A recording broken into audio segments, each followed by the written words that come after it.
To break down a half a pig into cuts that you would see at your local butcher shop.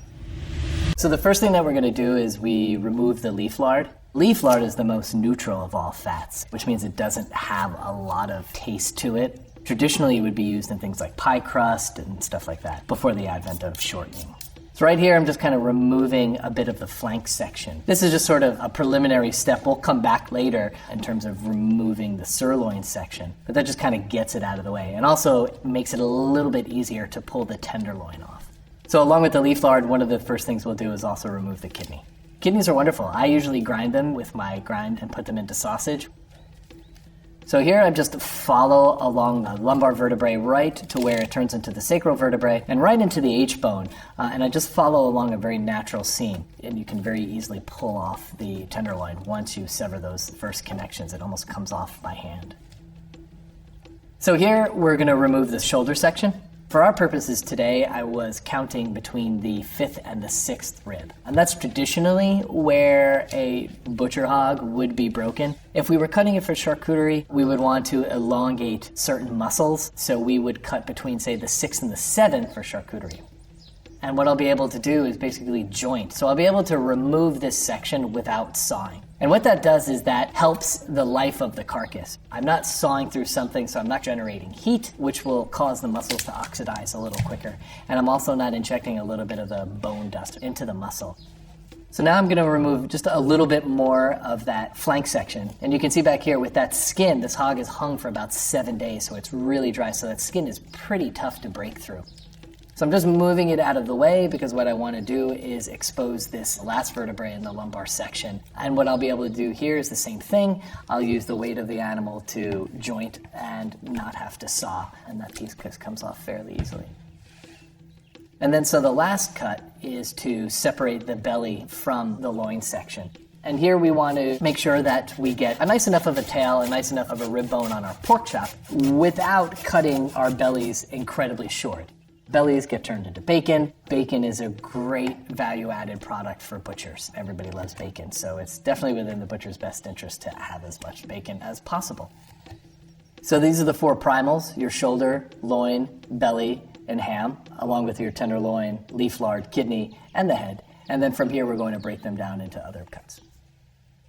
So we've got the shoulder section here, which consists of the butt, the picnic, and then a hock and a trotter. Here what we're doing is removing the trotter from the rest of the arm bone. I was planning to do zamponi, but with the skin being as dry as it was, I thought maybe we'd joint the leg instead. So first the trotter comes off. Then we're going to locate the joint between the ulna, the radius, and the humerus. We'll cut across, and then we'll use the weight of the entire shoulder to break that piece off. And so we're going to saw the picnic and the butt in half right along this natural curve in the spine. We don't want to saw through muscle, so we'll stop, we'll make a cut, and then again a bit of the scapula is still in there. So we'll stop, we'll saw again, make our way through that bone. Once we're through that bone, we'll continue to cut through again. So now we have our 2 sections. We have the top portion, which is the butt, and the bottom is the picnic. So here I'm just removing the spine, and that's a really great cut to use if you are making something like pork rillettes. And so what you would do is you would take those bones along with some fat, some spices, and some alcohol, cook those things down, drain off the fat, peel the meat off the bone, put that meat in a jar, pour the fat on top of it, wait for it to solidify, grab a baguette, and eat. Here what I'm doing is I'm seaming out the longissimus muscle and some of the other shoulder muscles, and I'm just following right along the shoulder blade. There's a very natural seam there that it can just peel right away. And there I'm just pulling off a little bit of that excess fat. That fat will get used in sausage, that fat will get rendered to cook with later, and the skin is really great. We can take skin and turn it into things like chicharrones, or we can just add it to our stock. So here I'm just following this very natural seam, and I'm removing the longissimus muscles, which will make up the copa, from the bottom portion of that muscle, which is the serratus, which will get cut into the pork denver. So here I'm just removing a bit of the scapula that's still left in. Traditionally, this would get turned into sausage. And I think it's really great that we pulled the top half of this section away and used this for steaks and for roasts. And we're really trying to minimize the amount of trim off here. So here I'm just following along the natural seam, and I'm going to remove a little bit of the skin. And what we can do is we'll just turn this into a boneless, skinless pork roast. These muscles in this particular part are pretty tough, so they're going to need low, moist heat to break down all that connective tissue and collagen. Here I'm following the natural seam, and what I'm removing would be what is considered the short rib or spare rib. These I'll leave whole, or what I can do is cut them into individual spare ribs. One of the really great things about pig is every bit is usable. From the blood, from the skin, from all the offal that's allowed to be used. I think that the only one that we're not allowed to use are the lungs, but really everything gets used, and I think that pigs really exemplify whole animal butchery. What I'm pulling off here is something that you don't normally see, and it's the pork brisket. And again, it's just another way to have a sort of more usable, versatile, slow cooking roast. I'm going to take the remaining section and I'm going to tie that up into a full roast. And here I'm just basically squaring it off, just making it into a sort of a more manageable, useful cut. So here's a breakdown of the shoulder. And now what I'm going to do is trim and clean these cuts in a way that you might see them in a butcher shop. So I'm just removing silver skin. Maybe if there's excess fat, I'm getting rid of it. Maybe if there's some oxidized areas. One of the things that I love to do with hocks is to pierce the skin, and what that's going to allow is some of the moisture to escape while it slow cooks, so that'll get that really puffy skin. Here I'm taking the spare ribs, and all I'm doing is just separating them right between each rib. So that's the pork brisket. I'm just going to remove some excess fat. Again, something that you don't normally see, but it's a fun cut to try. Here we're just kind of removing some of that excess fat, and that'll go into getting rendered, or that'll go into sausage, and then again the skin gets used in stock. The skin you can make chicharrones, which is wonderful and great, but is a long, arduous process. Another great thing that you can do with skin is pet treats, and it's a really, really healthy snack for them. So now I'm working with the picnic that we have left after we removed the brisket. So here I'm scoring it, and I'm going down a little bit into the fat, because what I want is that fat to render and almost self-baste while I slow cook this. And again, I can smoke this, or I can just very easily just put it in the oven at a very low temp and let that cook. It's going to take a substantial amount of time. So this is the section of the shoulder where we removed the scapula. I'm scoring it just to make it nicer visually. And here we'll just tie this, which will keep the shape more consistent so it'll cook more evenly. So we'll take the trotter and we'll split it in half. We'll expose the center of that trotter, and that collagen will render much easier into our stock.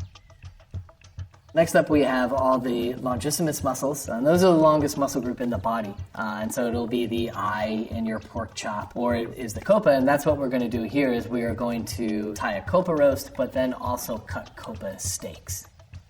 So here are the final cuts from our shoulder. Some of these cuts, if not all, you'll find in your local butcher shop. So the next section that we have here is the belly. So here I'm just following along the spare rib bones, long sweeping strokes, trying to leave as much muscle as I can on the belly side and trying to remove the spare ribs in as few strokes as possible. Because the belly, turning it into bacon, is a great way for butchers to have a value-added product. So here I'm just going to follow along the natural seam, and you can see that the secreto, or this abdominal muscle, easily pulls away from the remainder of the belly. There's lots of opinions as to where the secreto comes from. I like to pull it from the belly because it's the most easily accessible and it's got great flavor and a lot of fat. Here I'm removing a little bit of the gland in the flank section. Unfortunately, glands are one of the things that we really can't use, very bitter in taste. So something like this you don't want to have a gland in. So the main part of the belly would be the bacon. And bacon really is just salt and thyme, and then maybe a little bit of smoke. Belly can be turned into many different kinds of bacon, from streaky bacon or slab bacon, Canadian bacon, rasher, jowl bacon, so many different kinds of things. And these are the cuts that you can get off a belly. So next up we have the loin section, which includes the tenderloin. So there's lots of different cuts that we can get off the loin: bone in, bone out, roasts, steaks. So what we're going to do here is we're going to remove this section of the loin from the rest of the loin, which is basically cutting between the vertebrae and then removing all the muscle without having to saw through it. We'll later turn that into a boneless loin roast. So here what I've opted to do is cut a different style of pork chop with the chine bone attached. So I'm splitting between each vertebrae, sawing through a bit of the rib section, and then just following along the natural path of the rib. And so I'll remove a full pork chop with the chine on. And the other thing I like to do with these is leave all the fat on as well as the skin. They have a few different muscles included in there that are going to change the texture, and that texture is going to change the flavor a little bit. So to counter that, nice and fatty with the skin on as well. For the remainder of the loin, what I'm going to do is chine. I'm lining my saw right at the base of the spine, and just a couple of quick bursts. And once I'm through that section, I'll take the tip of my blade and I'll work around each little piece of the vertebrae. So here I'm just following down the feather bones that are on the back side of the spine, and we'll remove the section of the vertebrae. And again, I'll save this for stock, things like that. So here I'm just following the rib bone and cutting through the vertebrae and just cutting some bone-in pork chops. Here the skin will be off as well as the chine bone being off.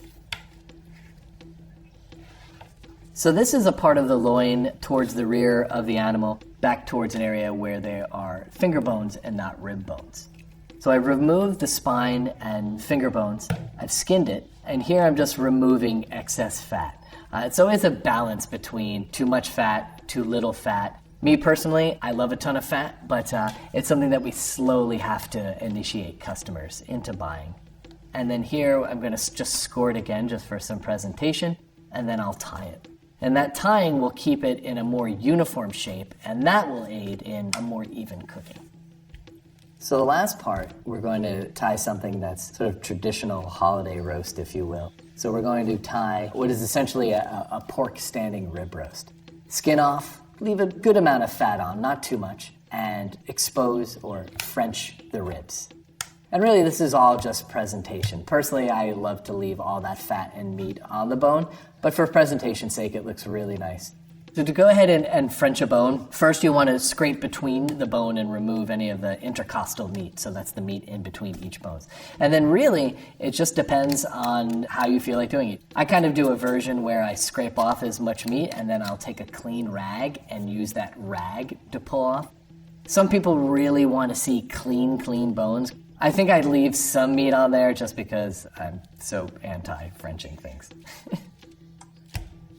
So here we're going to remove the skin, and again we're left with some fat and some skin, all of which will be utilized.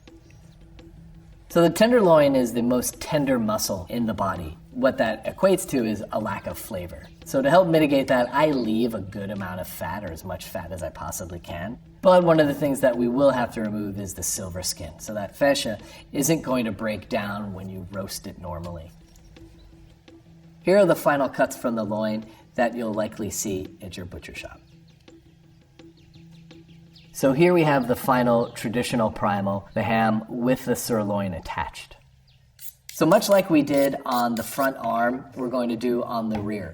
Removing the rear trotter is very similar to removing the front trotter. We're going to look for that joint, we're going to look for articulation in the tarsal bones, and we're going to cut around and then use the table to help us separate that from the hock.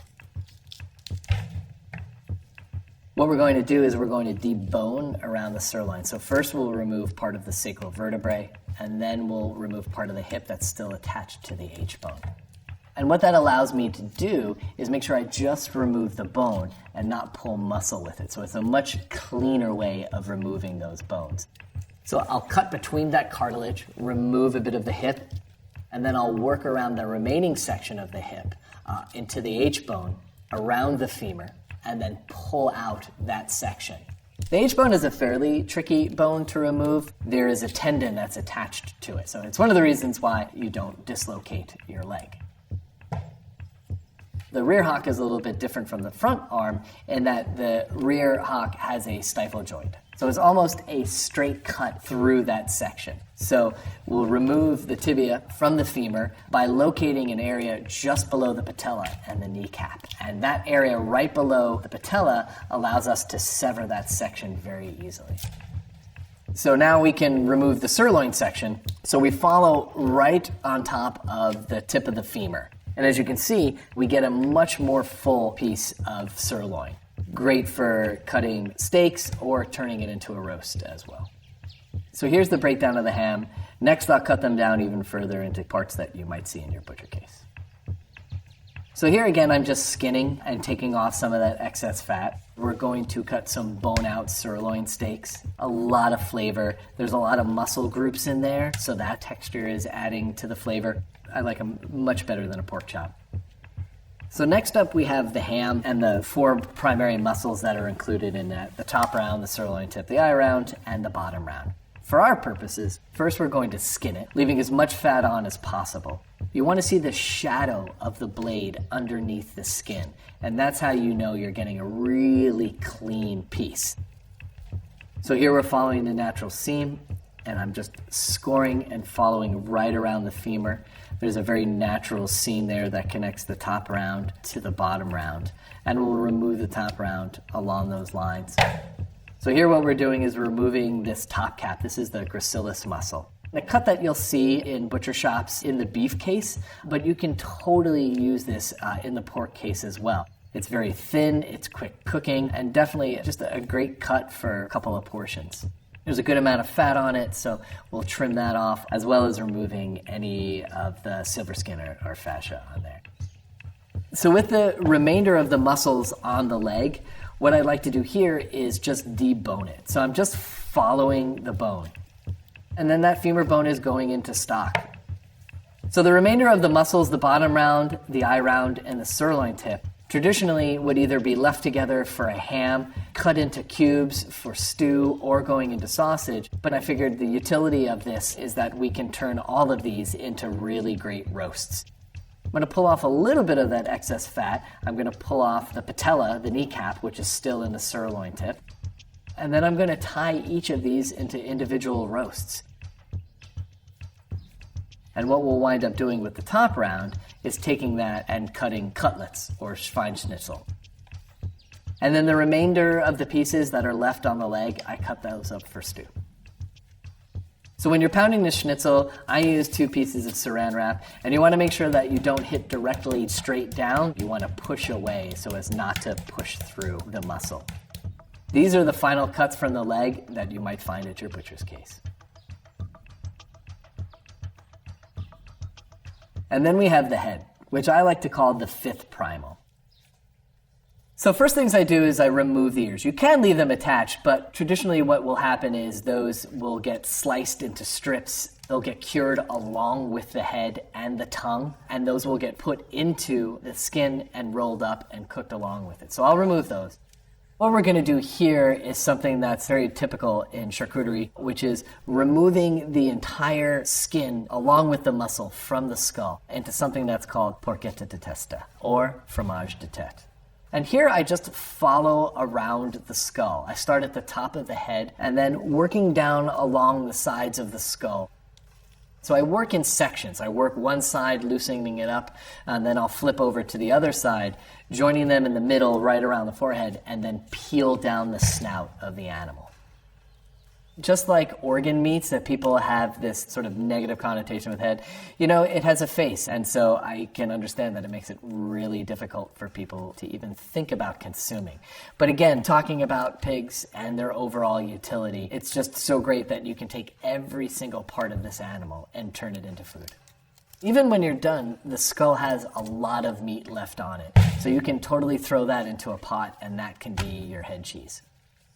And these are the cuts you get from the head. And finally, these are just some of the many cuts that you can get from a side of a pig.